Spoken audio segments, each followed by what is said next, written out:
Okay. Mini circular saw.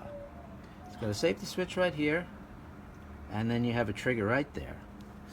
You line it up. This also has a laser eye, but you don't really need it. You can line it up really well.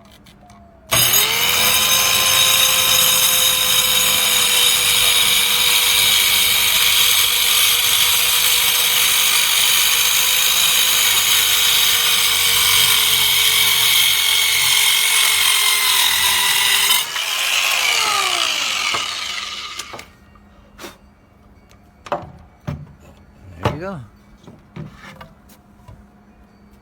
Pretty darn straight. And it's nice even cut. And the width is perfect for a 2x4. This is a 2x6. Perfect cut for depth. That's about the maximum depth you can get out of this, but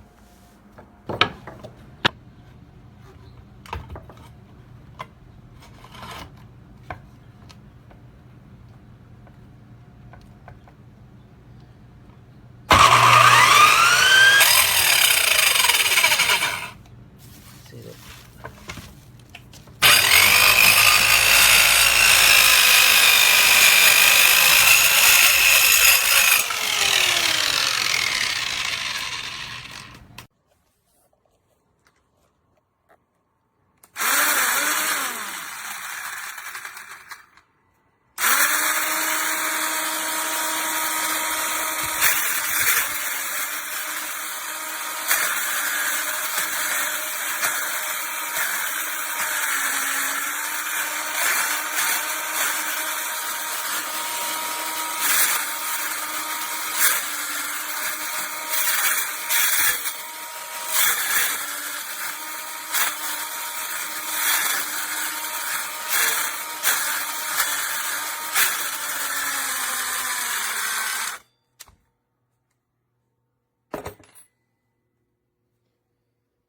Just don't do it.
Este mueble se hizo con esa sierra de Amazon, comprada en Amazon.